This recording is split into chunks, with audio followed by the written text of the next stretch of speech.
Since we last saw you on Fox, Jimmie Johnson has won a record-tying 7 NASCAR championships. He, defending 500 champ Denny Hamlin, and the rest of America's best are here in Daytona under sunny blue skies, ready to warm up for the Clash. There's the fellow who drew the pole. Welcome to Daytona and FS1's coverage of practice for the Clash at Daytona, presented by Chevrolet.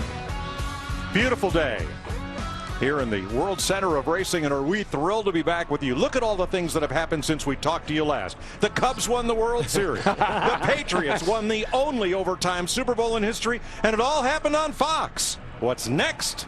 Well, here we go with practice for the reborn Clash. Jeff, you ran this race many times. What did it mean to you, and what did it mean looking forward to the 500 having been in this race? Well, what I think about is the first time I ran the Clash, I was so excited to be a part of the elite group that makes up the Clash, and I wanted to stand out. I wanted to be able to mix it up with the best in this business. So I think of Daniel Suarez. I think of some of these young drivers like Chris Buescher, Alex Bowman, who are going to be on that stage and get a chance to highlight what they're capable of doing. And then for those veterans, this is how we sort of break or knock the rust off over the offseason. Look in your mirror, work with your spotter, get in the middle of a draft, and get ready for what truly is a Clash of the Titans. So this will be the first time that these Cup cars have been on Daytona this year. And this race has been reinvented. It's not a throwback, but the original name, the Clash, is back, Darrell.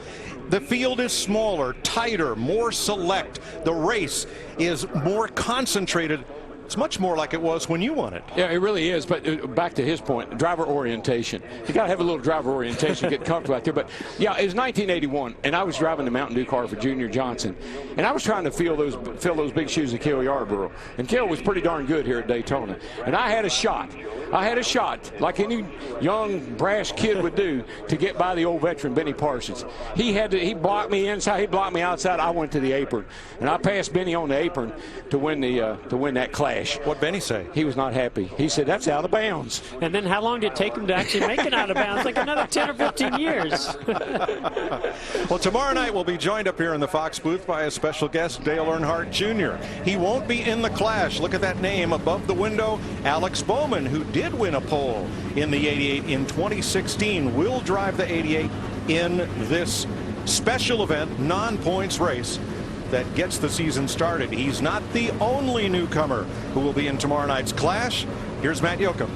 Mike, the biggest surprise of the offseason, Daniel Suarez moving the Cup, replacing Carl Edwards in the 19. And much like Bill Belichick in the NFL, trying to make the situation as comfortable as possible for Jimmy Garoppolo replacing Tom Brady, Coach Joe Gibbs and company all had a discussion and agreed upon a change of moving veteran spotter Chris Osborne from the 20 of Kenseth down to the 19 of Suarez. Simple reason, whether in trucks or Xfinity, the only spotter that Suarez has ever worked with is Chris Osborne. So this is going to be a huge learning opportunity for Suarez in this practice session. But the biggest thing, he's got the veteran on the stand, and they can start that learning process. Not only this Cup car and what it does in the draft, but also the drafting personalities around it. Jamie Little? Spotters in blue, Colby, please. Do we have a list of the spotters? No, that's fine, Lucy. Okay, we're still waiting on it.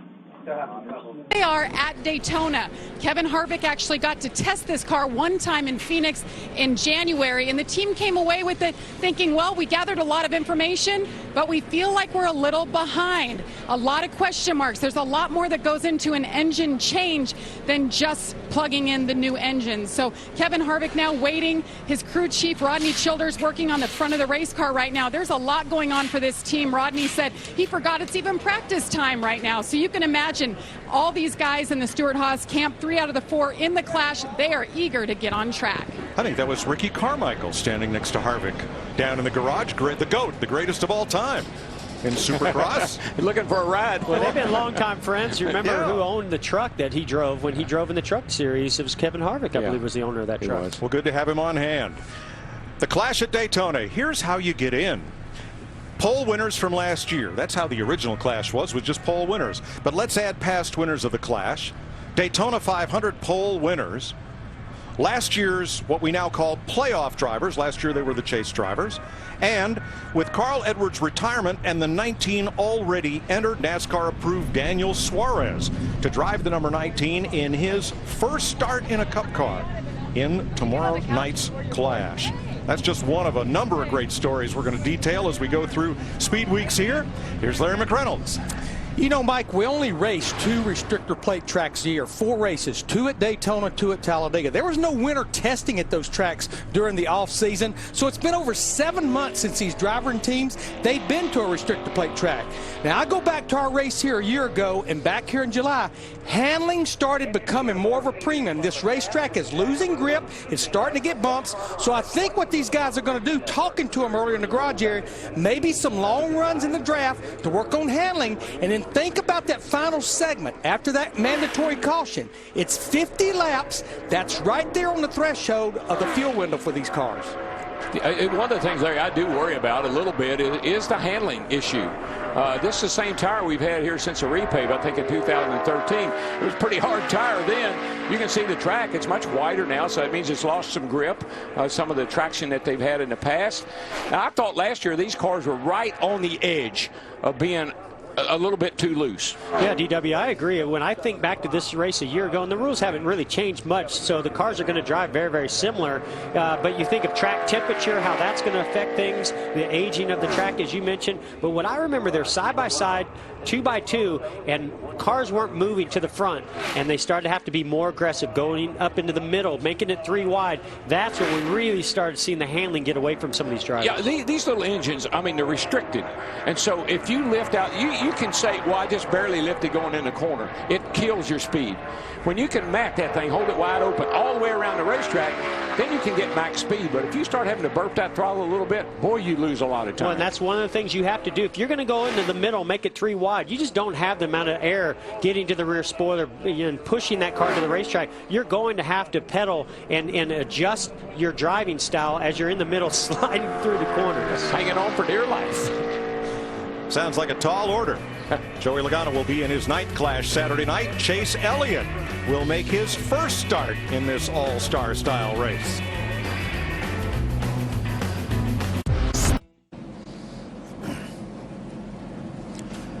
Welcome back to Daytona. Clash at Daytona. First of 2 practice sessions live on FS1 today. Daniel Suarez looking things over.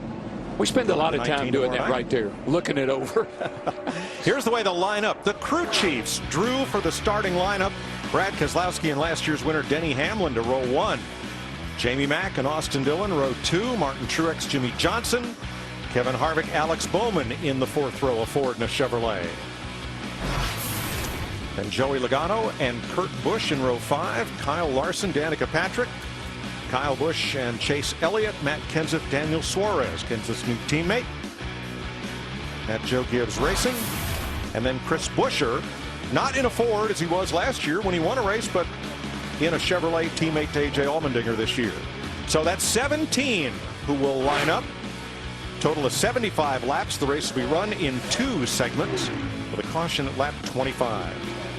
DW, I just can't help but think, looking at that image of Daniel Suarez looking to see where he drew, is he happy that he's starting in the back of this race, or do you think he'd rather be starting up front? All I can tell you about rookies and guys like what they don't know, they don't know. He does not have any idea what he's about to get himself into. Well, I watched last year's Clash because I wanted to kind of remind myself of how this race went earlier today. I hope Daniel Suarez did not watch it because it wasn't a good day for the 19 car with Carl Edwards behind the wheel. He's making a bold move there towards the end, and unfortunately he and Keselowski got together, but what a wild race this is. I can't wait to get the green flag tomorrow. And really it's good for Daniel because he's going to get out there, you know, with only 17 cars, and he's going to mix it up with the best drivers in the business.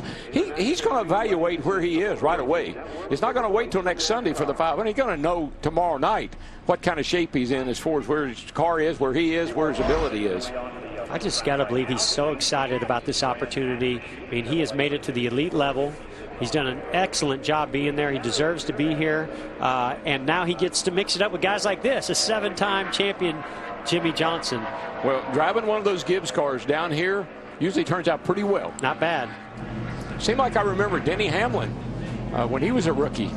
he may have pulled off a clash win. Correct. So Brad Keselowski's crew chief drew the pole. How about that? Well, I would Way to go, Paul Wolfe. Yeah, great job, Paul Wolfe. I was going to say this two-car was going to find their way to the front regardless. Yeah, right. I mean, he thrives in this race, led a lot of laps, one of the best cars in this race last year, he and his teammate Joey Logano. So that's not good news for the competition if he's already going to be starting up there. One of the things that impressed me about Keselowski and Logano, really, they could lead, they would get out front by themselves, everybody else 2 but 2 behind them, and they couldn't get to them. It was like, he likes to explain it as a bubble of air. Once you break out of that bubble of air, that bubble is pushing you instead of you being stuck in it. There are the Penske teammates. Total of 7 wins in 2016. And very fast on restrictor plate races. Just fantastic success last year. Whether they were winning the race or leading a lot of laps, they were definitely the ones to beat. Watch that little red piece of tape on the steering wheel. It's pretty steady today. Wait till tomorrow night when the storm kicks in. That's why we love these drivers with white gloves, right? That thing will be all over the place. We should make that mandatory. 2009, 2011, Jamie McMurray came to the line second in the clash. You know, Jamie's really good in the draft, does a great job. He's won the Daytona 500, and we've seen his aggressive style work to his advantage. He knows how to get up front, make some big, bold moves, but once he gets there, working those mirrors, working with the spotter, changing lanes, keeping those lines behind him. I mean, he's one of the ones that works it the most aggressively of anybody I've seen, and he makes it work well. Mike, just think about throwing these 3,400-pound, a little over 3,400-pound cars all over the racetrack. You got to take a lot of courage and a lot of confidence. Alex Bowman climbing aboard.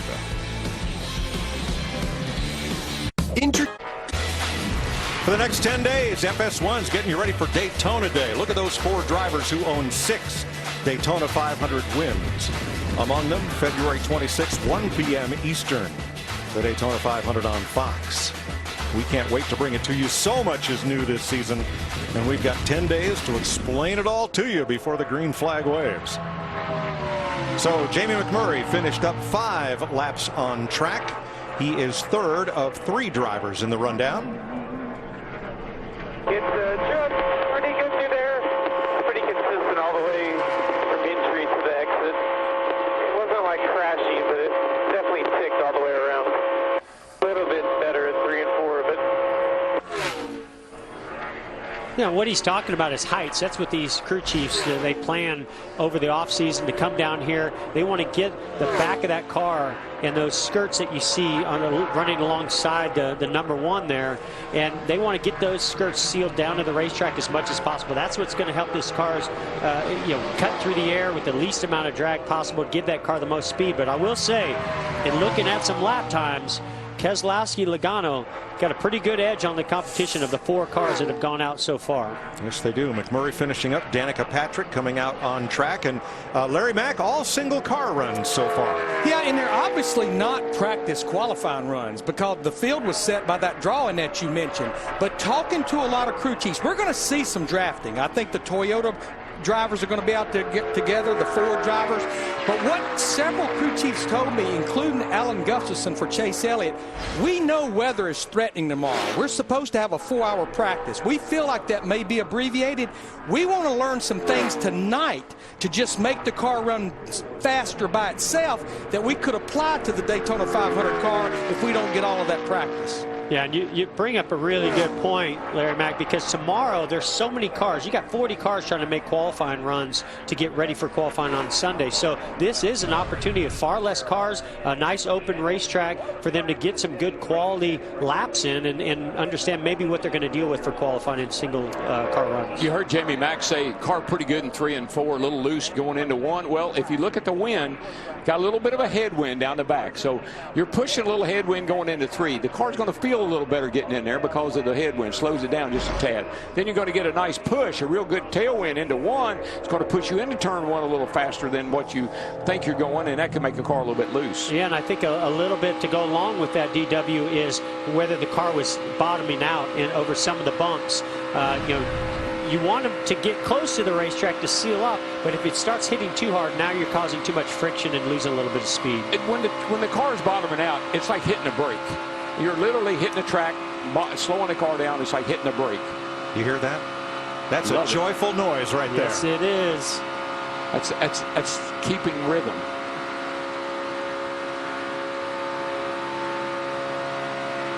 Running a high line here for Jimmie Johnson.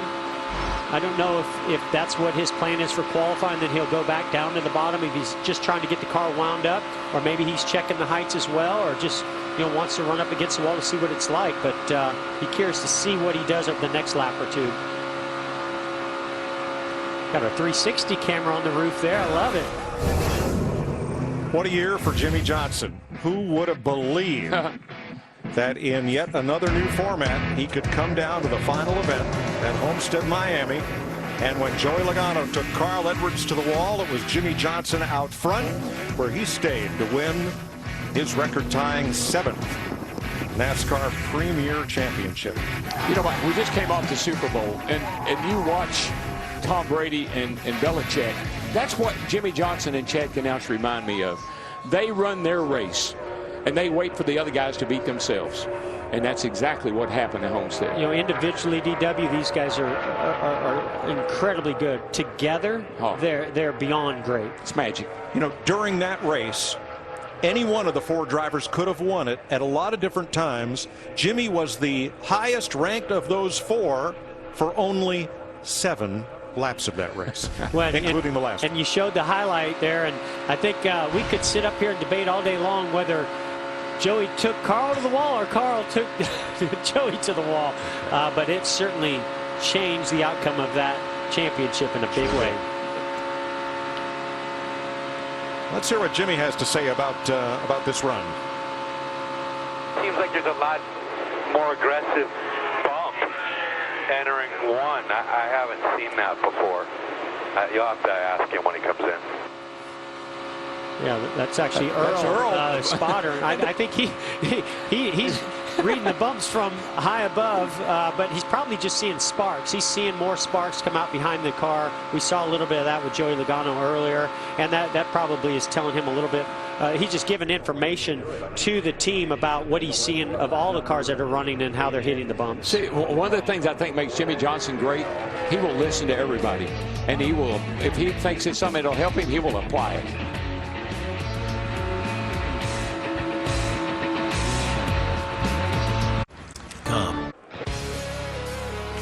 So far in this opening round of practice, Brad Keselowski tops 190 miles an hour. So does Joey Logano. Danica 188 along with Jamie McMurray and Jimmie Johnson, 5th of 5 at 188 flat. You just saw him run his best of the 6 laps. Now he has a win in the Clash, but the last 5 years this race has not been kind to the champ. We're going to give him all kinds of kudos on being a 7-time champion and the amazing job that he does. But unfortunately, when you look at the stats here at Daytona in the Clash, not too kind to Jimmie Johnson, that 48 team. I bet if the championship was on the line, you'd see a different Jimmie Johnson. Totally different, right?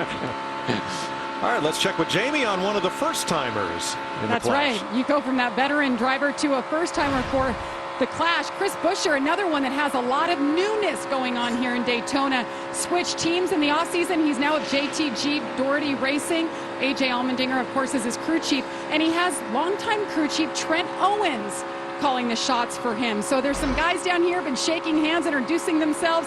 They built this team from the ground up in the offseason. So everything coming together very quickly. But Chris Buescher, of course, high expectations for him, Xfinity Series champion. He's getting his first laps here with the team now. Boy, there's a look we don't see very often. You know, these drivers look like they're just on the highway running 55, but once you get down to this level, you realize just how fast these cars are going. Now something coming up toward the end of the backstretch. Look at all those skid marks right there. Well, that's from the bus stop chicane that was used during the Rolex 24 Hours. Won by, let's see, Max Angelelli and a couple of those Taylor boys, Jordan and Ricky, and one Jeff Gordon. What an amazing weekend. Well, I was going to say, when the first car, Joey Logano, came out on the track, I didn't understand why he wasn't braking and turning left at the end of the trial. Right. Well, thank you very much. I appreciate it. I'm very proud to be a part of that. It was a great experience, and what an amazing race to be a part of and to win. And covered on Fox and FS1 and FS2, so all the family. Because of you, I had to stay up all night and watch it. Boy, when you went out in the rain, I said, oh, this is not a good thing. This is not a good thing. Because of him, my whole family wanted to be here for it, and Scott stayed up the whole 24 hours to keep tabs on them. If we get well, I loved having you there, Mike. It was great to see you in Victory Lane. I appreciate the support, and I know you love that race as much as I do. But if we get a little rain at all this week, I'm going to be saying, well, why are the cars not on the track? Yeah, right. I was full speed on the banking, no problem. In a Cadillac. Alex Bowman out for a few practice laps at Daytona as we get ready for the Clash.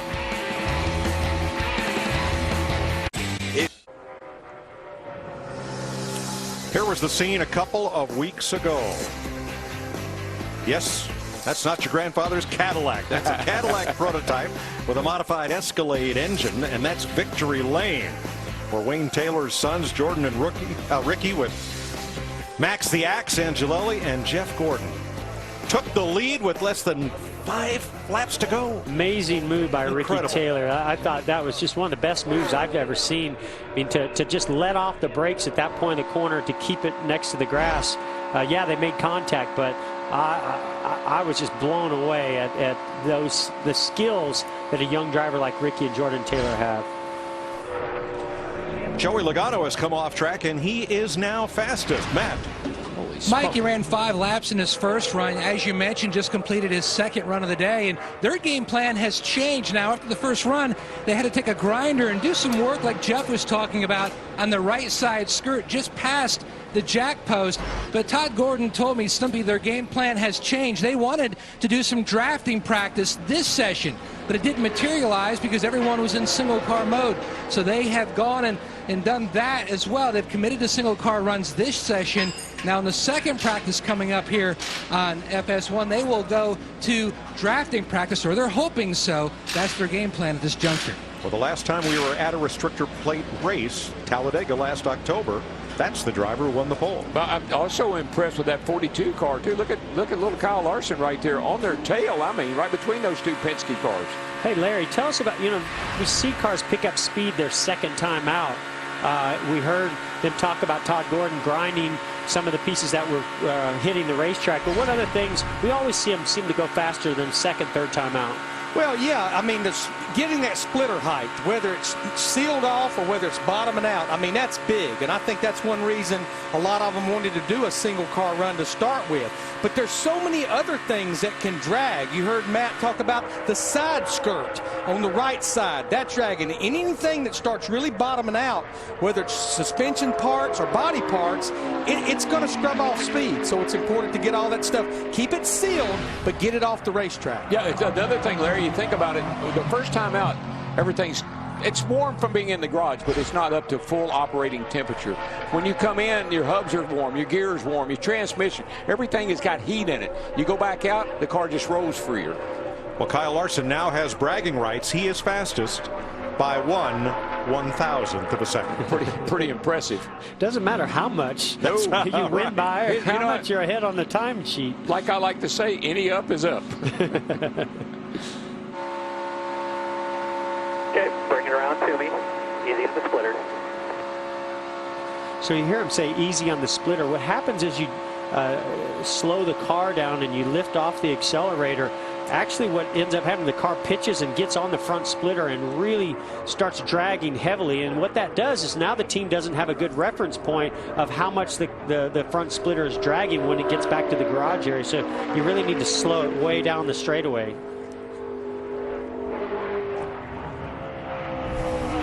Take a look here, and did something come off Bowman's car? Look at the right rear.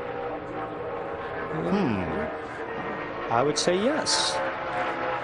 Could be something off the skirt. I told you to take it easy on that splitter. Too late. All right, 8 cars have been on track, 3 Fords and 5 Chevrolets. Jamie, none of the Toyotas have been on track yet. Well, that wasn't the game plan from what you guys told me before. You were going to go out in this practice, but you changed your mind. What's the holdup here? We're adapting. I guess the car's not ready yet, so a little late through tech, and now just getting everything, the way we want it. So I think we were going to just do some single car stuff anyway. So we've got, the rest of today, this practice, and then if we have to, we can run the second practice. So just hanging around, getting ready, and I'm fired up, ready to get on the racetrack. The car looks awesome. Looking forward to getting in it. There's a lot of drivers out here. They race different things in the off-season. You haven't raced anything. Is there such thing as, drivers getting dust on their shoulders here? No, I mean, it's like riding a bike, I think. But, this is a good way to get it kicked off here, an exhibition race. Go out there tomorrow night and have some fun. And really, the only thing that matters here is winning. So we've had a good run in this race the last couple of years and had a shot at it. Hopefully we can do that. But I have been racing my boats a little bit this off-season a little. So I haven't been completely sitting on the bench, but looking forward to getting out there tomorrow night for sure. 5 Hour Energy Toyota tomorrow night. First time with them on the car, so excited about that. And it's going to be a big year for us, so we're looking forward to getting ready and getting going. The colors look good on you, my friend. Nice and bright. Thanks, Jamie. Martin Truex at the ready as the sun gleams off Lake Lloyd in the Daytona infield.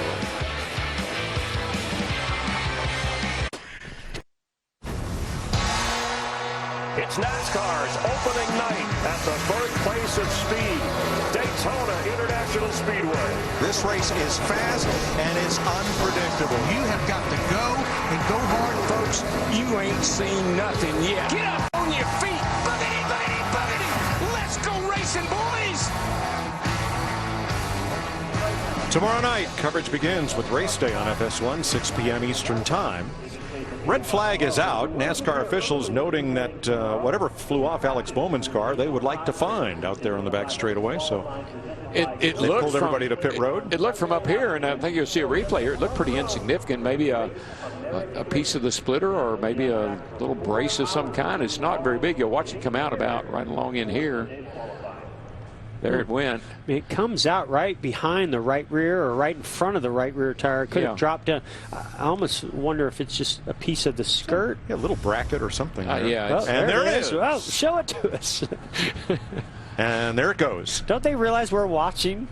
Jamie. They do realize that. Well, they know we're watching, and Greg Ives, the crew chief, was just watching it as well, and this is how he explained it. See this little tab now? It looks like something so small, but it is a big piece of metal they put right here. It just basically got hot and flew off, so they just have to get another one. This is actually his Daytona 500 car for Dale Jr., but just to show you guys what that is, they're going to replace that on the Clash car and get it back out. Yeah, so what that is, and maybe Larry can elaborate on this, that's just an indicator of the travel. As that car goes down and it travels, that little piece will fold up and lets them know where they're at on their heights. But it also sort of folds back and makes a little bit of an extension of that skirt. Yeah, again, we talked about the importance of sealing that skirt to the racetrack. So rather than let the whole skirt drag, they maybe cut it a little high, and those little finders will let you know exactly how much you can extend that skirt down once they've kind of rubbed off. So it just saves from rubbing the entire skirt till you figure it out. You can see that little piece just sticking down there on the corner of Jimmy Johnson's car. These cars are built in the same shop, same organization, and I'm sure they have a very, very similar piece. There's another one there. All right. Oh, that's the 88 car, I believe. We go back to green. Let's check with Matt. Mike, behind me, Dave Rogers and company putting the final touches on Daniel Suarez's 19 Monster Energy Cup car. They're working hard getting it ready. You can't wait to go out on the racetrack. Can you describe the excitement, maybe even butterflies you feel standing here getting ready for your first time in a Cup car here at Daytona? I've been ready since 5 hours ago, but they're making some adjustments. I'm not sure. Seems like we have like 15 minutes left in the first practice. I'm not sure we're going to be able to go out there to make a few laps or not, but if we do, that's great. If we can't, I think we're going to be ready for the second practice for sure. All right, good luck. Thank you. All right, Brad Keselowski looking for dancing partners. Let's have a listen to his spotter. Best I can tell from up top here, Stuart Haas guys want to draft. If they get out here, a couple of the Hendrick cars want to draft, and maybe a JTG car. But other than that, everybody's talking single file or single car runs the rest of practice. Gibbs cars will draft as a Toyota group only. So I guess this is intelligence gained by spotters talking amongst themselves up on the roof. Yeah, a lot of times if you think about it, all these cars are down in the garage area, but to try to find the crew chiefs and different people that are in charge is tough. But up top, they're all together on the spotter stand. Yeah, you're just trying to find people to run with that could help you. You know, looking for a friend. Kyle Larson, fastest so far. 3. Here are your Fast 5 on Fast Friday. 4 Fords and 1 Chevrolet. Up the top of the list, Kevin Harvick in a Ford. You know, the start of the season, it's always hard when drivers change teams, when a car comes back in the same colors and numbers with a different driver, when the panning roof camera comes back. How about that? Love it. Thank you, NASCAR, for bringing that back for us. That's a big thing. But I think the hardest thing I'm going to have to get used to about this season is putting those 4 Stewart-Haas drivers in Fords. And I'm not the only one who's having trouble with it.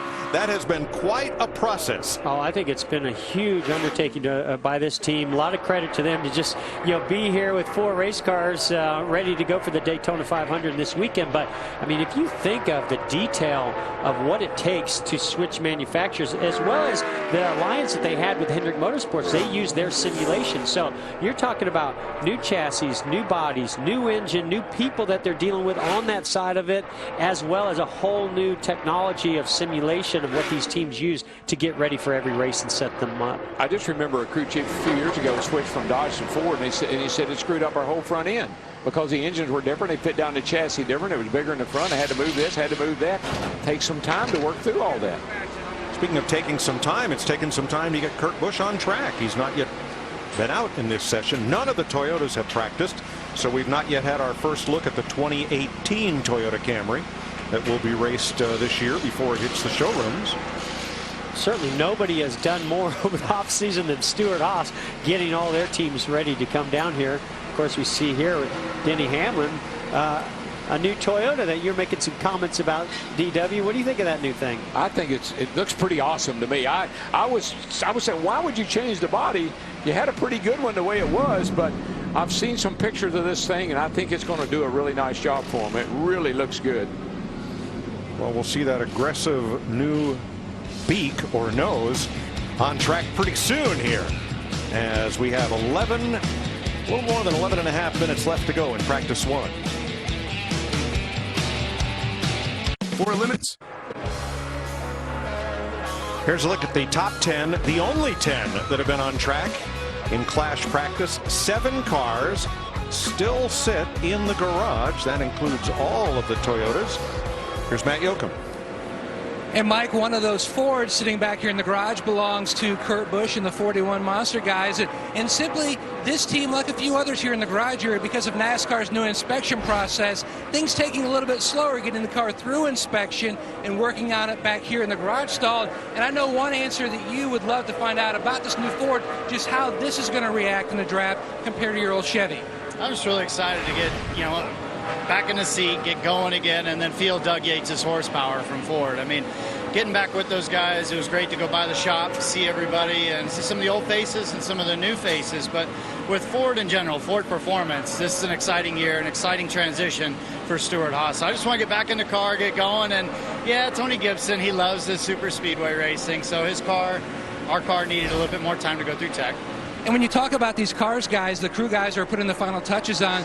Now, this car had the body put on, as well as its sister vehicle to be used for the Daytona 500. Bodies were put on before Christmas. But one thing that we talked about with the Stewart-Haas chassis, all the front clips had to be replaced simply because those clips would not marry up to the Ford engines, and the motor mounts as well as the oil pumps, the alternators, everything sat differently inside that engine compartment. So all of that had to be changed for 2017. Just a few new things they had to tweak on these cars as they get ready for speed weeks and the rest of the season. And it's a homecoming for Kurt Busch, who won a championship for Ford, and Jack Roush. There is Kevin Harvick practicing in and out of the pit box. Let's check with Jamie. Well, continuing on the SHR front, Danica Patrick has been able to go out and come back in a couple of times. This is her first time driving a Ford, and there's so many changes to deal with, as Matt was saying. She's been in the simulator, all the drivers have, but that doesn't cover the creature comforts. The pedals feel really different to her, and some other things she's really trying to adjust to in this new car. And on top of all that, her crew chief, Billy Scott, has the flu. He didn't even make it on the flight down here to Daytona. So filling in is William Lee, the guy in the black sweatshirt there with the headset on. That is her race engineer. So he knows all about the car, what to do. So far, they're working in the right direction, but still a lot of questions here in the 10 camp. Yeah, Jamie, it's interesting you bring up creature comforts and driver comfort. Something that we'll follow up with, that NASCAR's incorporated a new steering column mount. So if you have to get in the car and get adjusted to something new, it's very difficult to adjust that steering wheel up, down, left, and right. It used to be something that took just a couple of minutes and a couple of wrenches. Now that's not the case. So all that really has to be done back at the shop. And really, once you get to the track, it can change. You can set it at the shop sitting in the seat, but when you get on the racetrack and all the downforce and compression, it can change.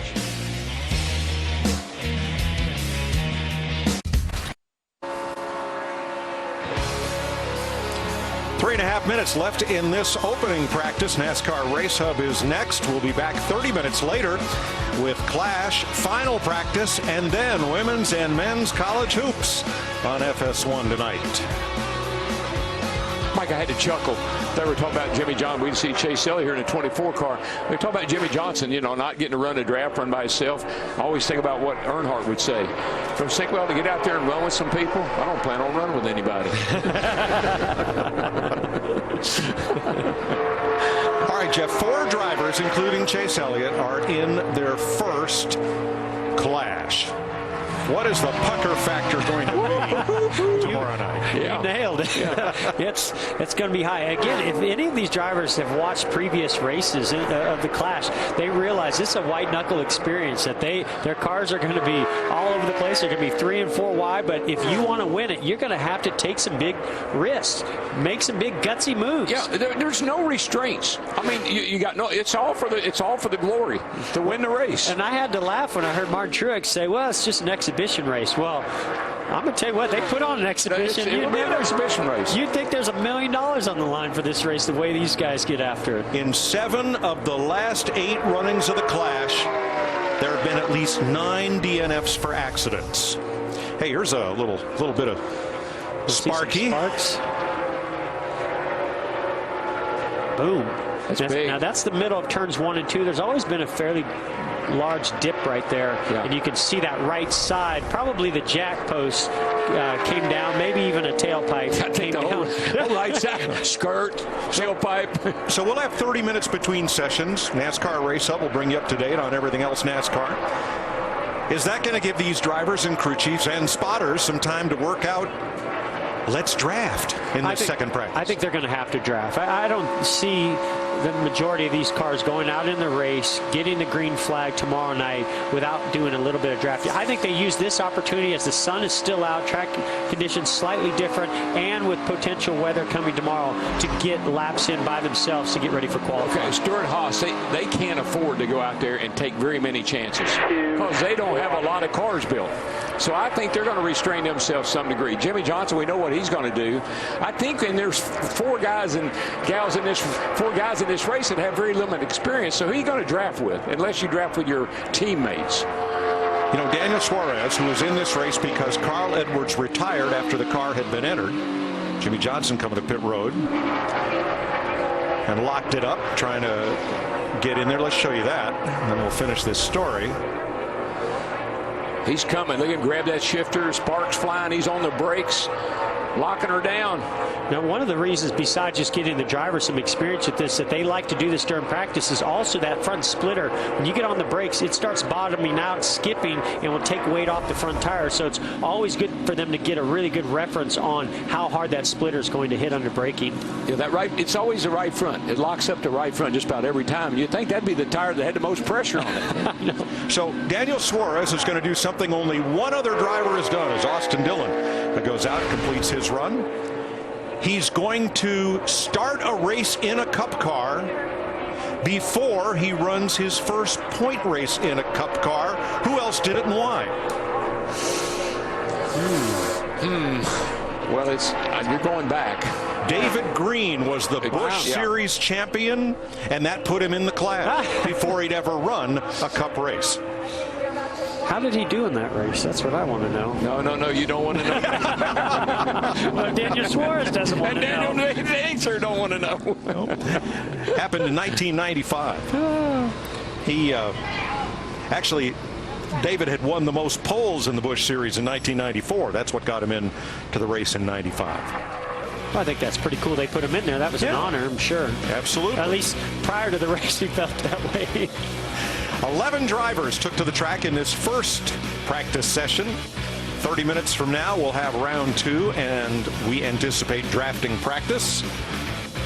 4 Fords in the top 5. Here are the drivers who did not practice. Now, I'm wondering, did Suarez just not get out on track? Because we just saw him pull into his garage area. He came out, but too late. Okay, too late. Time had expired. So that's Kurt Busch's Ford, and all the Toyotas. Amen. Have not practiced.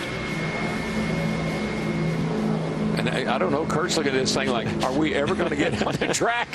Well, as a driver, you kind of get yourself psyched up, ready to get out there, and you're excited about this first race. And as I mentioned, especially for some of these veterans, they do like to knock the dust or the rust off and get into that position where they're 3 wide. They won't be doing any of that in practice here, but you want to get as much experience getting back to looking in the mirror, understanding how the car is going to drive around other cars. It just feels good to do that prior to getting the green flag. He is one of 2 newlyweds in the field. That's right. Congratulations. He and Brad Keselowski. NASCAR Race Hub follows us immediately. Then we'll be back for final practice for the Clash here at Daytona, about sunset, 6:30.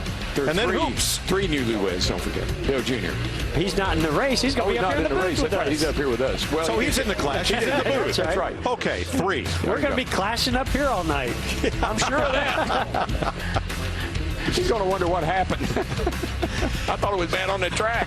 So Brad Keselowski's crew chief drew the pole for tomorrow night's Clash, and he has fired the first shot by winning the opening round of practice with a lap of 191.60 miles per hour in his SKF Ford for Penske Racing.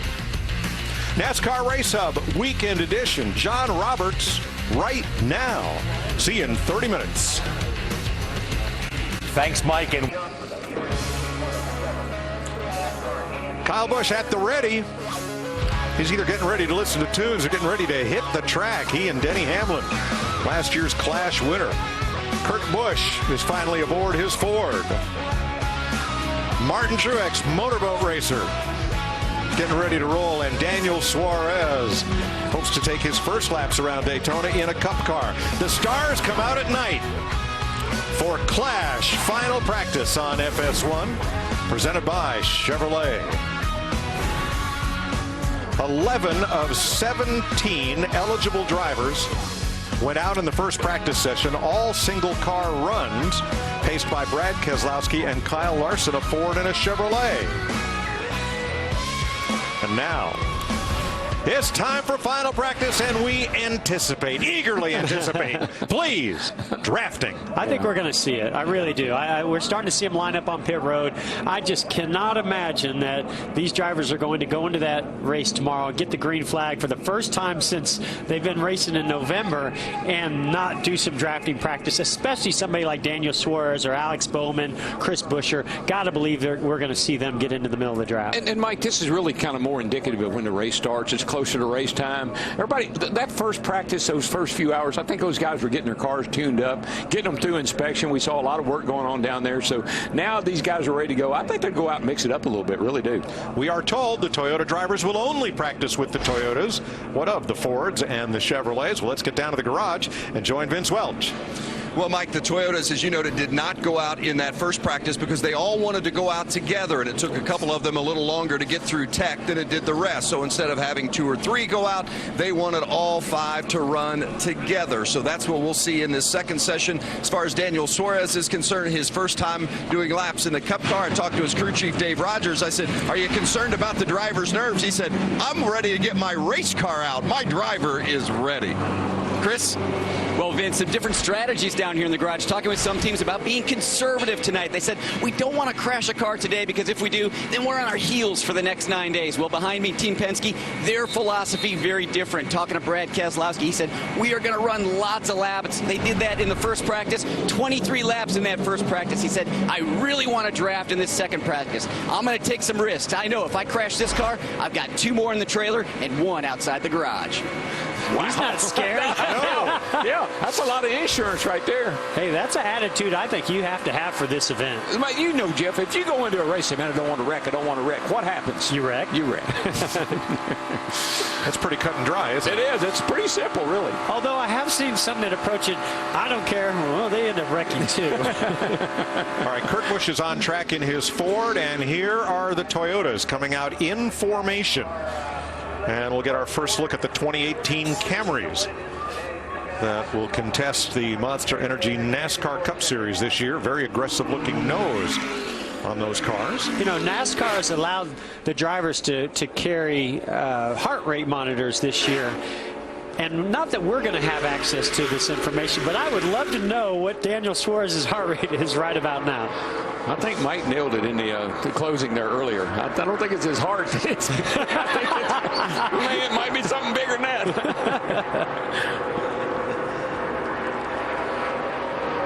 Now, what you're seeing is unprecedented in NASCAR. It used to be, back in the day, a manufacturer would have to build a minimum number of cars for the street before Bill France would allow them to race it in NASCAR. It used to be 500 cars, and then it became a percentage of the number of dealerships that make had. So I think for Plymouth Superbirds it was like 1,300 cars, something like that.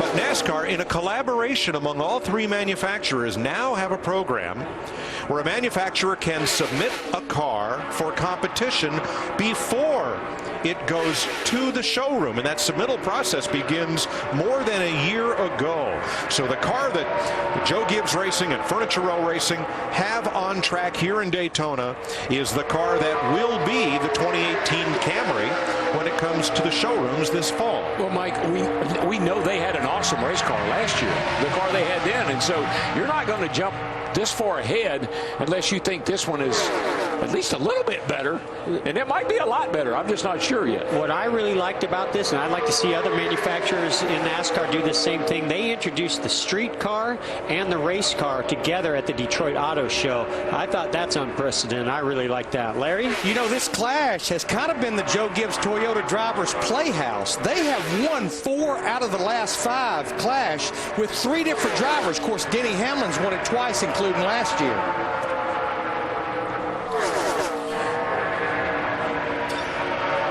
And guess who's fastest? Daniel Suarez, first time in a Cup car, and trailing this draft, using a bit of catch-up as they come around, he is fastest. That shows you, Mike, you lay back, you get a run, you put down a fast lap. So you don't have to be the leader. Matter of fact, the leader is usually not the fastest guy. It's the guy back where Suarez is, sucking up to everybody else. I remember when we first had the group qualifying here at Daytona, that's what you wanted to do. You wanted to be at the back and get that suck up right as you got to the start-finish line to get the best lap. First drafting practice we've seen, and now Kyle Busch goes to the top. Over Matt Kenseth, Denny Hamlin, Daniel Suarez. That's pretty good. 46.30, 194 miles an hour. That's getting it on. Well, I was really impressed with the lap times that we saw in single car runs in the practice before this. We talked about what the pole speed was for the Daytona 500, and this year they have a smaller restrictor plate, but that just shows you how far the teams can advance. From the last time they were at a restrictor plate track, over the offseason, the hard work and effort they put into the wind tunnel, CFD, all the things that they do, they can come down here with less horsepower. Of course, they get some of that back, but because of the hard work in the engine shop, but also what they do to the bodies and aerodynamics, they get a lot of it back there too. So I don't know if we're going to see a big difference in lap times and speeds. Well, here's what's interesting about this process, this lead, or this forward-looking process, as a number of cars come out onto the track.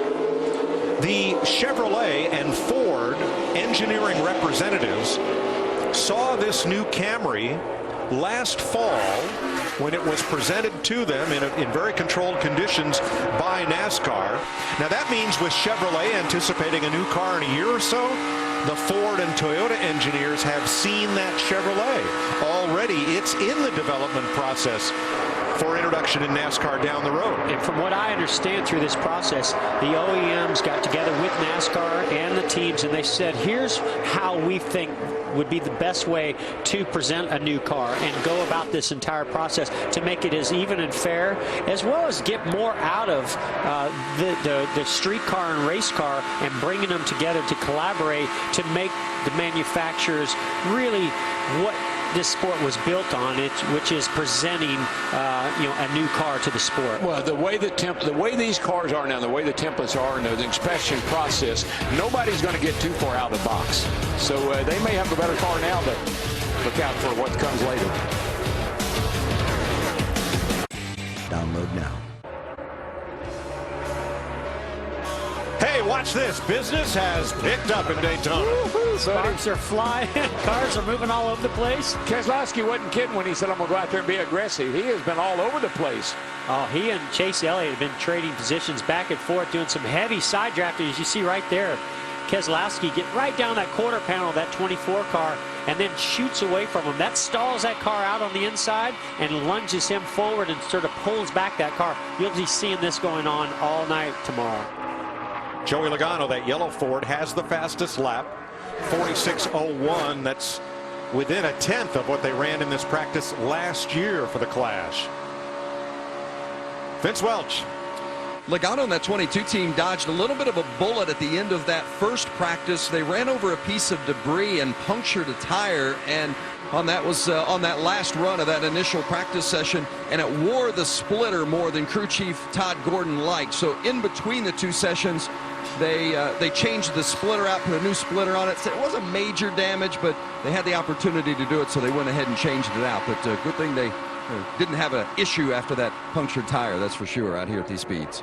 And that splitter, I mean, the edge of the splitter, that's all. You got to keep the edge of that splitter exactly like it is. You can't file it back. You can't taper it. It's got to be exactly like it when you bolt it on. Well, Larry Mack can take a closer look with his Ford cutaway car. Yeah, you don't see much splitter sticking forward of the nose of the car. So with our Ford cutaway car, I'm going to show you what's underneath with the Super Speedway splitter. See the red? That's only a ½ inch right there. But there is 5 inches of splitter, and it's made out of a hard carbon fiber material. It's not steel. So as you can see, even though you don't see a lot of splitter when the car's on the racetrack, there's a lot of material underneath there that can bottom out.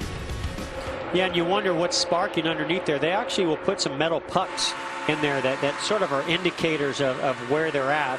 I don't know all the details of that metal that's down there, Larry. Maybe you can elaborate that. But that's what's creating the spark. It's not the splitter that's creating the spark. It's either the bolts that are bolting it up there or one of those little tabs that they have hanging down there. But yeah, the whole goal, though, is to get that splitter, to your point earlier, sealed but not bottoming out. Whoa, look at Joey Logano get down. Side draft off of Chase Elliott. It's pretty interesting right here, but that 2 car is doing what I've seen him do a couple of times here at restrictor plate races. When he gets in front, he is just really hard to get by. Watch him right here where he'll go low and pick up the 4 car of Harvick. Then he'll ease up a little bit and pick up the 88 of Bowman, and he'll just kind of work backs and forth, keeping those guys at bay. Chris Neville. Well, Darrell, you're right. Brad Keselowski really likes to be able to move from lane to lane pretty aggressively, and that's what was missing here last year. He said the car was just nervous or edgy, and he couldn't do that. Well, they got it definitely settled down by the time we got to Talladega and Maine. Both Penske cars so dominant at the restrictor plate tracks later last year, and going into this race, once again, Paul Wolfe, his crew chief, said, I think we've got a car to beat coming into not only this week, but next week at the Daytona 500. Let's see, here's couple cars stacking up. I wouldn't be surprised. Yeah, right there, Joey Logano got a good run to get to the inside of Kevin Harvick. I thought he was going to actually get behind Harvick and give him the push to go by the 2 of Keselowski. Look at that. Wow. To do that by right yourself. Up in front of him. Power move right there. Impressive. Yeah, yes. This is when you figure out who's friend and who's foe. I mean, this is kind of really and truly driver orientation. Will you work with me? Will you let me in? I see a big statement here. I see the 2 Penske drivers saying, get out of the way and follow me. Oh, and they've been doing that quite a bit on the restrictor plate tracks, but meanwhile, Oh, look. Mr. Lonely. Mr. Lonely all by himself. And I'm not so sure this is by Jimmy's choice. This is what's worked well for Chad Knaus, the 48 team over the years. Of course, they haven't had great success in the Clash. But going back to that move that Joey Logano made, that's why I believe you need to be out here doing drafting practice, because you need to make that move in practice to see how it works. Test it out now. Be out front like Brad Keselowski. Block these moves that are coming his way. Can I lead and can I keep them behind me? I think this is exactly what practice is all about. I know it's risky because we've seen some cars get in wrecks and lose these race cars, and they don't want to do that. But I think you got to make these kind of moves to really know what you have. They're messing with the guy right now, that Ford car, Kevin Harvick. He doesn't like this one bit. He wants to be the leader, and he's going to do everything he can to break that little party up. 4 rookies in this race. Jeff, what do they need to learn right here? They just need to get experience. They need to understand what the cars are going to do in the draft, how they're going to suck up behind another car. How do you get momentum and get a run on somebody to not just get up alongside them, but complete the pass? And also handling. Is the car going to get light getting in the corner? And unfortunately, they won't really run enough laps, let the fuel burn, let the tires get old enough to where they're really going to see how the handling characteristics are going to be tomorrow when they're 2 or 3 wide. Mike, you can't change from lane to lane to lane like you see Kevin Harvick do unless that is a good handling automobile. And we see our Sparkies out here tonight.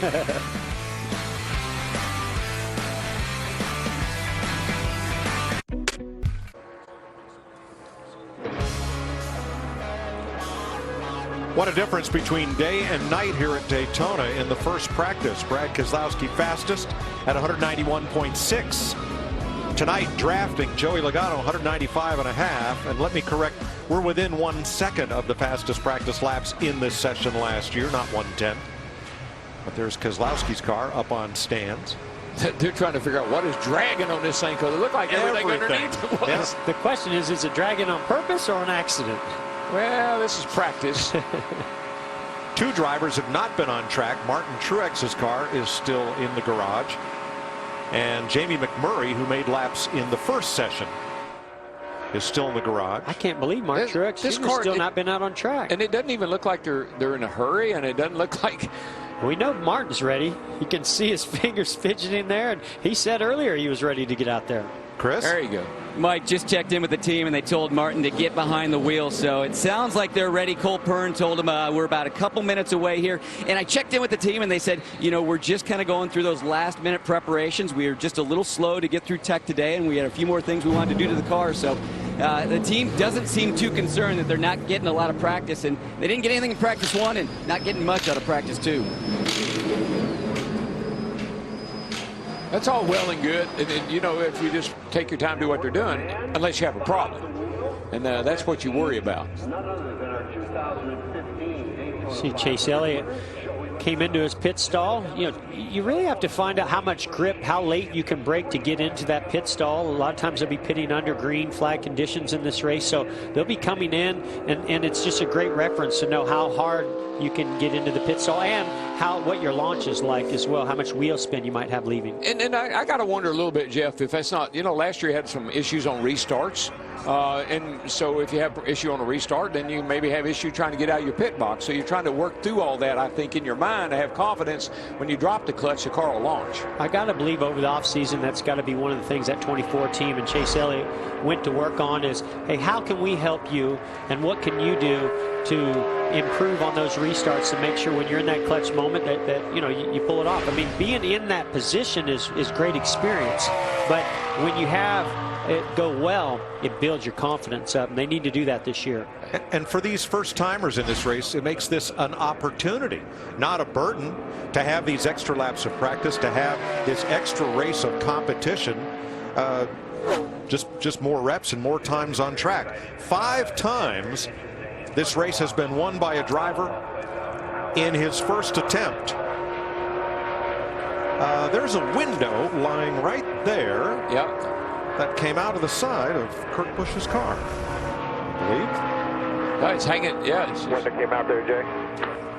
Yeah, you can see it there. Vince? He's hanging out. Kurt came over the radio and he said, I know this is going to sound weird, but the right front window just fell out. So he certainly had no clue to it as why or that it was going to happen, but they were hoping to be able to get into a little bit of drafting with some of these guys out here on track, but they're going to have to obviously address that first. Get the window replaced and get back out. We're seeing 5 drivers have won this race in their first start. Of course, Buddy Baker, that was the first Clash ever. It was everybody's first start. Dale Earnhardt 1 year later. Jeff Gordon in 94, Dale Jarrett in 96, and Denny Hamlin in 2006. So you can be a first-timer and win this. Absolutely. I agree with what you said earlier. This is an opportunity. And, you know, these young drivers, when they get into this race, they're not thinking about what happened last year or what's happened in the past or how crazy and wild this race is. They're looking at it as, hey, let's go racing. I'm excited just to be in it. I just always think about what you don't know, and so you just go for it. Hall of Famer Richard Childress talking to his grandson, Austin Dillon, who had this to say about side drafting out on the Tri-Oval. I got to 42, I got side drafted him one time and put me by, and then he did it to me going down the front stretch on the bottom. So the only thing I can tell is like my range of putting air on people doesn't feel real wide, you know what I mean? Like when I dump it on, like I felt it when I did it, killed his motor, I could hear it. But I guess with more people it'll be different. When we talk about having a little bit less power because of the smaller restrictor plate this year, you know, even though it's only maybe 14, 15 horsepower, still it's going to change the recovery effect of that engine. So if you can stall that car out aerodynamically by dumping air into the rear spoiler and packing it into that rear tire area, then it's going to be harder to recover. And it sounds like, you know, that's something that a lot of drivers are really playing with right now, trying to learn. Hey, look here, Martin Truex finally gets out on the racetrack. The only driver who has not turned a practice lap today, Truex rolls out. And up. Final practice. Whoa. Kurt Busch kind of gets inhaled by that Toyota freight train. Going by in the back straightaway, coming off turn number 2. Well, you know, driving a race car on a racetrack, a lot of driving down the highway. You know, you got yield signs, you got merge signs, and unfortunately, he didn't merge with that train coming at him. Now, I like how they've moved Daniel Suarez now into the second position. First, he started at the tail of this group. We see Martin Truex Jr. finally getting out on track. But I like how Suarez is now in that second position. He gets a little bit more experience of what the car is going to do now with 2 cars behind him. Unfortunately, what he's not going to get a chance to do is be side by side, 3 wide, be in some bigger groups and packs until this race starts if they choose to just draft the 4 of them. But what I like is the car's fast, and that's a plus. Now he doesn't have to worry about my car's not fast enough to keep up. I got a fast car to keep up. Now I got to worry about my driving. Now they wanted the 5 Toyotas to draft together, but Martin Truex late to get out on track, and then it looked like he had a tire rub as he was getting up to speed here. See if we can really determine. See a little smoke coming out of the right front fender well. Now, was that a little? It could have been an engine oil, something on the engine where they're working on it, and it just burned that off because it just stopped. Usually, if that's a tire rub, it doesn't go away that quick. They don't seem to be concerned about it. Well, he's only run 2 laps, and he's half a second faster than Jimmy Johnson, who's also been making just single car runs. And you know, DW, when it's a tire rub, you smell that rubber burning inside the car. So usually right away you report that back to the team if that's truly what it is. Not to mention they watch our monitors, see what's going on. I'm sure they probably told him it's not to worry about. Keep getting it. Vince? Well, it's definitely a choreographed dance as we watch these 4 Joe Gibbs Toyotas in the mix, taking turns and running at front, bringing the teammates with them on a pass, where the car handles best in which particular position, as you see Kyle Busch bringing up the rear of those 4 cars right now. But it's not lost on them that Martin Truex Jr. has not been in the mix. Multiple drivers within this JGR group have asked about the 78, so they obviously want to get him involved in the draft, in the mix-up as well. They just haven't had the opportunity to do it right now as they wait on the 78 to get up. It's a pretty good time running by himself, though. 47.0, 191. That's a pretty good time by yourself. Now here in replay is the swap. Kyle Busch goes up Daniel Suarez to the inside. This is when Daniel Suarez gets clean air on the entire 19 car, and he says, yeah, I like it up front a lot better than I like it being behind other cars. That's where you want to be. I mean, he's going to learn right away the car drives better. Everything works better when you're out front. All right, let's check on the Ford camp. Here's Chris. Well, Brad Keselowski wanted to do some drafting practice. In this practice, you got that. You were quickest by yourself in first practice. You ran right near the front in the draft. Are you happy with the 2? Yeah, reasonably so. You want to be up front and have a car fast enough to do that, and the SKF Ford Fusion so far is that way. But, you know, I had a little dragging and some other things that the team's going to tune up a little bit and probably sit out the rest of this practice while they work on the car. So always something to work on, Chris. All right, thanks, Brad. Thanks, Vince. Martin Truex has gone to the garage. Here are the other Stewart-Haas cars. Going back to talking about the JGR cars, asking where's Truex, they want as many cars as possible. You know, if it were up to them, if they had 10, 12 cars, but they all were working together and they were all from maybe the same manufacturer, they would do that, because what that does is the more cars there are, the more accurate information that they're going to gather for tomorrow night's race. One thing I liked about Suarez, when Kyle Busch moved up for him to go by, he knew to go by. He wasn't hesitant. You know, it wasn't like, hey, where's he going? I mean, he's pretty savvy when it comes to making moves on the racetrack.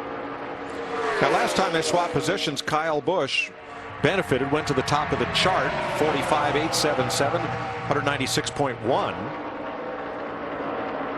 You can see Suarez is back there. He's still in that draft. It might take one more lap for him to get caught up a little bit more, but I would imagine this next lap will probably be Suarez's fastest lap because he is getting that draft of those 3 cars. And again, Jeff, that's a good feeling that you get those 3 cars up there ahead of you and you're able to pull back up to them, because a lot of times you get that 4 back, you're done. You lose the draft and the way they go, and you're sitting there by yourself. All right, where are the Chevrolets? Alex Bowman is the quickest Chevy. He is 7th.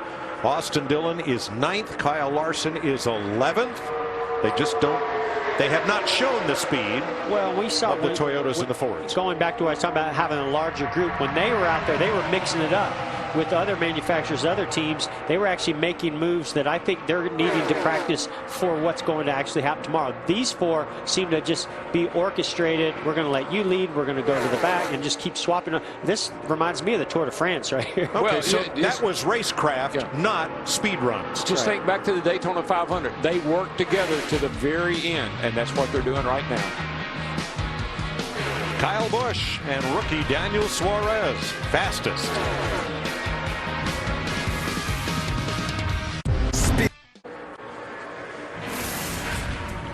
Sunday, it's all about horsepower and high speeds as we set the front row for the Great American Race. Daytona 500 pole position qualifying Sunday, 3 p.m. Eastern on Fox. Jimmy Johnson being very explanatory about his runs. All single car runs, no drafting for the 48. And here's Vince. 2016 was a good season for Kyle Larson. Got his first Cup win and made the playoffs as well. Looking to build on that here in 2017. Done for the night. What are you looking to get accomplished in a Clash practice? Just try to get a feel for the draft a little bit. Didn't happen in the first practice. We had to wait till this second one. I think our whole group is happy with our single car speed in that first practice, just because we've kind of lacked that at super speedways in the past. So to be up there with the Penske cars, single car speed, I was happy with it. Then I thought we led the draft okay there the second practice. So far happy with our Credo and Bank Chevy. Excited for the race tomorrow and excited for the rest of Speed Weeks. Yeah, look forward to it. Thanks, Kyle. 4th and 5th in his 2 Clash starts for Kyle Larson. I'm excited for that young man this year, not just in this race because he's just fun to watch. He's a great talent, but when we get to some other tracks after we leave Daytona, I just really believe that he's right there on the edge of breaking through to be a big superstar in this series. I mean, he got that win out of the way last year. I think you're going to see him win a lot more. Heard he finished second in a sprint car race. Yeah, he did. He got it. I think it was in Tony Stewart's car. I think Tony let him drive his car. Is that right? Yeah, he finished second. And it was a close second, too. That kid can get it done behind the wheel. I got to say, it's impressive. I bet he was riding right up next to the fence. What do you think? Right up on that cushion. Vince? Well, talking about Larson driving Tony Stewart's wing sprinter down at Volusia on Wednesday night, and Kyle, I talked to him about it today, and he said, another lap, I'd have had him for the win. you drivers are all alike. One more lap. I don't know how many times I said that. One more lap. And if I remember right, it was Donnie Schatz, who's the World of Outlaw champion, that I believe he finished second to. Pretty good company there. Yeah. Today, 100.com. Toyota top of the board, 4 spots for Joe Gibbs Racing. Hamlin, Suarez, Busch, and Kenseth. Logano, the quickest Ford. Alex Bowman, the fastest Chevrolet. The only driver not to practice, Jamie McMurray.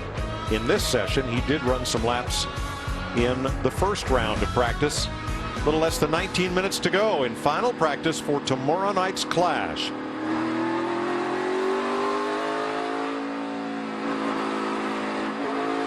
Chris Neville can update the McMurray story.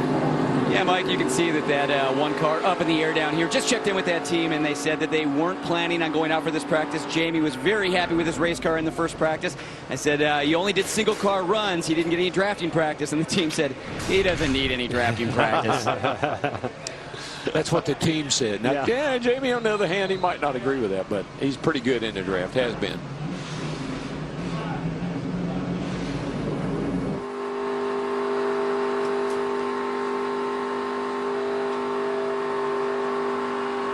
Boy, what a great shot that is. And he's waiting. I don't know. I think he's over here waiting for somebody. You can hear he's not in the gas all the way. Here he goes. Imagine what this shot's going to be like when they're in a 17-car draft tomorrow. I just hope we keep that camera long enough to watch it. Let's go to this shot early. Yes. What happened? So that camera, Andy Jeffers tells me, he works with the BSI guys in mounting all those cameras for us, is about 2.5 inches above the splitter on the front valence. So that would put it about 2 5/8 inches off the ground, right about there. What I liked about that shot is every once in a while you'll see it rattle, and that is because of how difficult. Is that it over?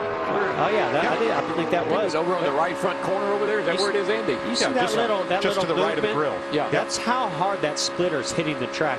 These cars look like they're riding around here smooth. They're not. It's very, very rough. Yeah, there you go. Right there you go. Very sharp.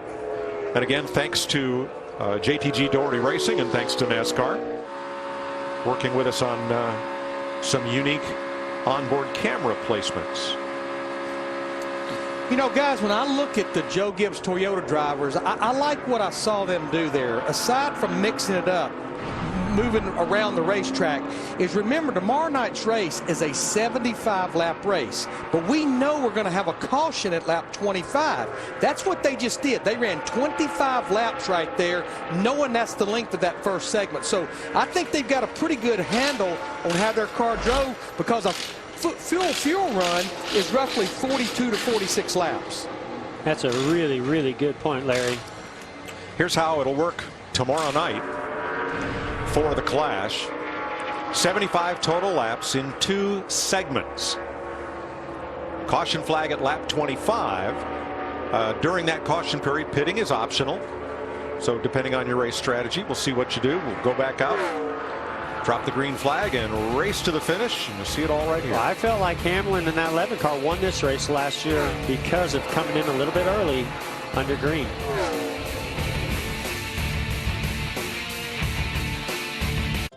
Free. The clash throughout its history has been a race of excitement. Race of thrilling finishes and grinding ones. Whoa, boy. Ouch. I don't want to see that. I remember that. Oh, boy. Here we go. Oh, boy. Here we go. Yow! That was a hard hit. But somebody's always, one person is usually smiling at the end of this race. Yeah, sometimes only one. But tomorrow night, it's the Clash. In fact, hashtag the Clash is trending right now in the U.S. on Twitter. Glad to have all of you with us on FS1 for final practice. 12.5 minutes to go. Vince? Well, Kevin Harvick's won them all here at Daytona. The Clash, the Duel, the 500, you name it, he's done it. Not in a Ford, though. How's it, we've talked a lot about the work that's gone into getting this team prepared for this season. How's it been from the driver's perspective? What do you feel that's different in it? Well, I think the first thing that feels different is just the involvement that the manufacturer has from the Ford side. I mean, everybody at Ford has just been really great to help everybody at Stewart-Haas to try to get this thing going and get up to speed as fast as we can. Obviously, we know there's probably going to be some bumps in the road that we have to work through, but, everybody from Busch and Jimmy Johns and Mobil and Hunt Brothers and Morton Buildings, everybody who helps this particular team, and then Gene Haas and Tony Stewart, they've just put everything they can into it. So it's been a lot of fun to see it take place. I've enjoyed seeing the progress and being in the car at Phoenix and now coming here to Daytona, and it's all real and it's all at the racetrack, and we made it to the racetrack with cars, so and competitive cars at that. So it's been fun. I haven't been this excited in a long time to come to Daytona and be able to. You've seen a lot of history with those Yates motors, and now it's Roush Yates, but just a lot of things to be excited about, and that helps keep me motivated, and I think it helps motivate everybody on this team. Yeah, been a lot of hard work for this Stewart-Haas group, but they've been a lot of smiles in the garage here today. Sure has, Vince, and it could be a big turnaround for Ford. They have not been to victory lane in this event since 2004. Well, Mike, Dale Jarrett, I think it was.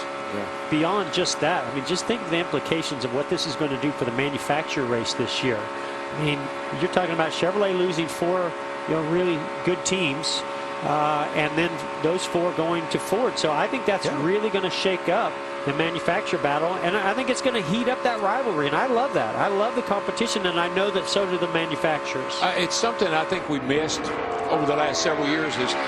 I remember growing up, guy was a Chevy guy, and he'd pull for anybody who drove a Chevy, and he didn't want anybody else to win. Guy was a Ford guy, Dodge, whatever, Toyota. I like that rivalry. I mean, it's part of what makes our sport so great. All right, Chris? Austin Dillon done for the night now. Austin, you've had some pretty exciting runs here at Daytona. Earlier, we were listening to you on the radio talking about putting air on other cars in the wake of the car. What were you meaning there? Just, the side draft's pretty important.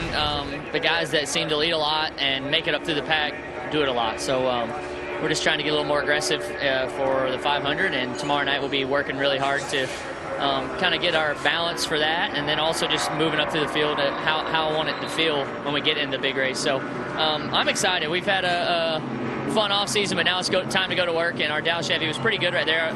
Impressed that we were able to suck up to that decent pack. Hadn't had a big pack all day, but that was nice. Thanks, Austin. Dillon is the second fastest Chevrolet in this practice to Alex Bowman. Denny Hamlin has the fastest lap, 9.5 minutes to go in final practice.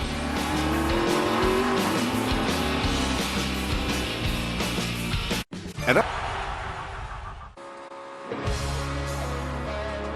4 Toyotas at the top of the speed chart with 7 minutes to go in final practice for the Clash.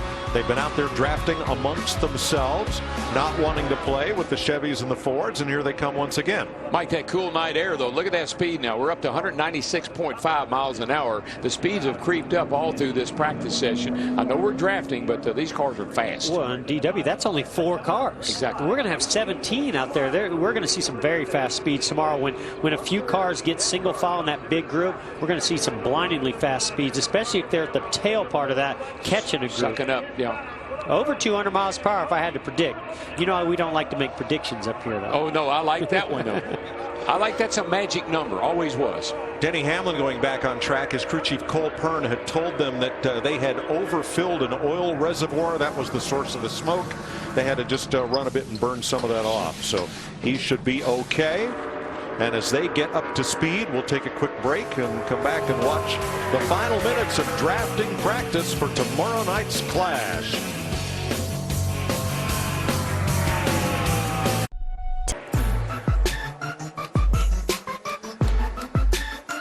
The Joe Gibbs drivers have held court tonight in Daytona, drafting in practice. They've won 8 of the last 16 clashes, including the last 3 in a row. And they hold the top 4 spots in this practice with 3 minutes to go. I think our chances are pretty good. I think I'd be a little bit worried if I was the competition that these guys are going to gang up like this and work together. And boy, they're hard to beat when they hang together like this. It looks to me like Chase Elliott might come and be a part of this group. He wants to see what they're capable of.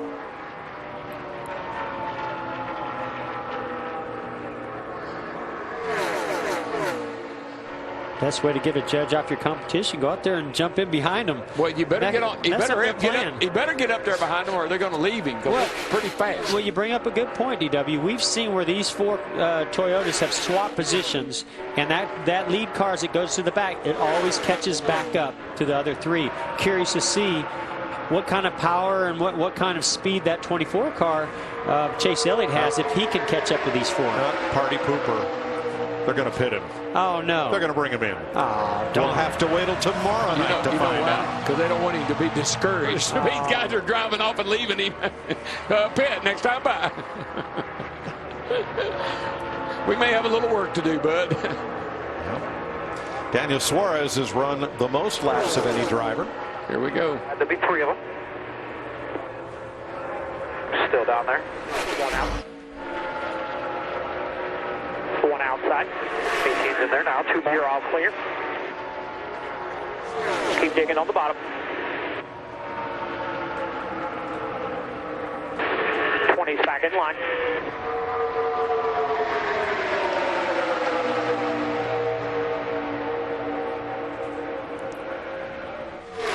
Now, we've talked about the challenges Daniel Suarez faces in his first Cup ride. What about his crew chief, Dave Rogers? Suarez is Rogers' 4th different driver in 4 seasons. Yeah.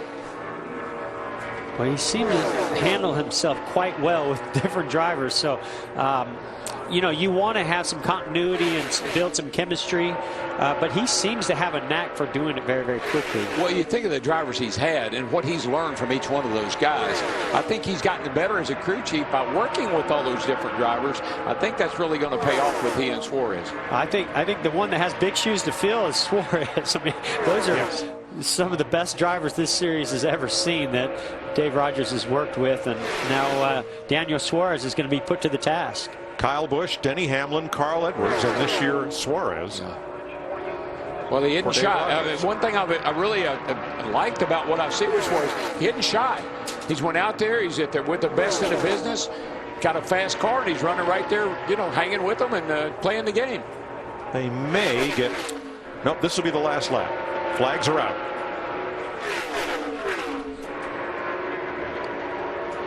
The Toyotas dominate final practice for the Clash. Let's join Chris Neville. And Mike, Danica Patrick, very quick, 6th quick on the charts there. And we were listening to you talk about the lights on the dash. What was going on with your dash there?